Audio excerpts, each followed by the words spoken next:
exactly what we've done. To stand behind your claim. Yeah, and I want to make his life easier, because, you know, the company, the CEO who is saying how much, he's making decisions, but he doesn't realize how it's going to impact. He's going to save somebody, you know, a penny, but it's going to cost him a dime, okay?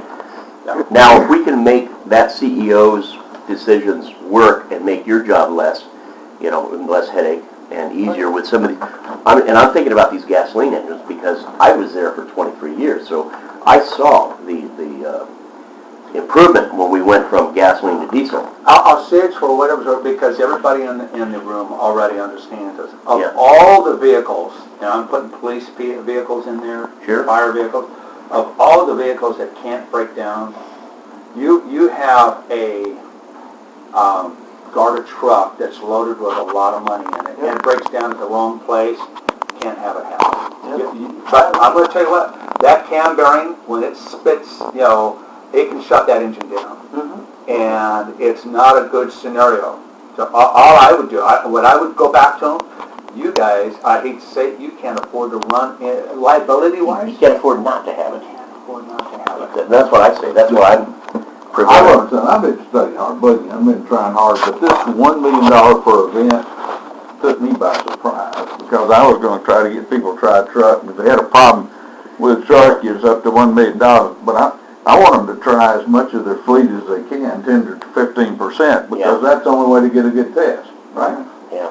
You want to get it in at least 2 or 3 or 4 trucks, if you can. Yeah. Just to test it, to prove its effectiveness. Okay. Yeah. This is a petroleum-based oil. It's a 1040. This just happens to be number 1 in the market, you know, for the petroleum. I went to go look for my 1540. This is as close to I've got to it right now. The 1540 and this will perform almost identical on the machine. I understand that you don't use synthetics, right? No. Okay, we'll leave that alone. The part that's spinning is a tapered wheel bearing race. It's a C62 Rockwell hardness. Comes in a box like this. It's just a front wheel bearing race. And this is what it looks like. This one's been used a lot. And it's hard. It's a C62. The roller that's in here, also made by Timken, this is a C58.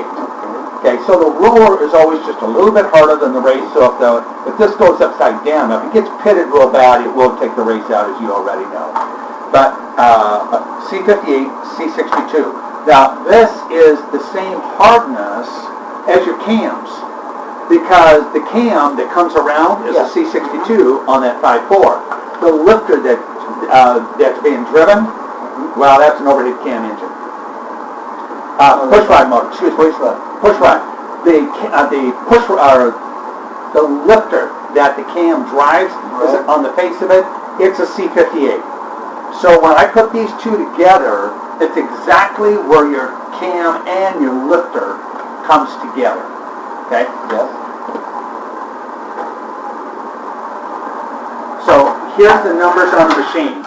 When I pull this gauge all the way down, if you can read the numbers, it comes down to about right here. When I get to 240 inch-pounds, through this geometrical progression of leverage, I get 4,000 pounds per square inch at the point-to-point contact when I pull this thing down to here.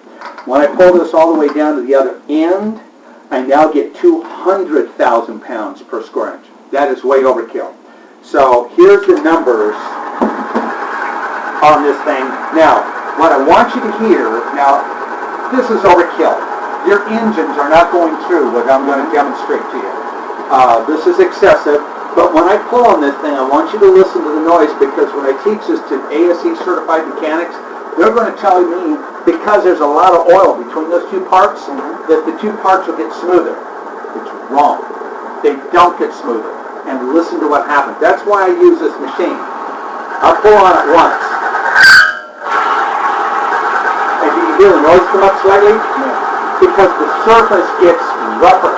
Because oil gets pushed off to one side. As soon as you get a lot of load on there, and eventually we'll get a little heat on this thing, it pushes the oil.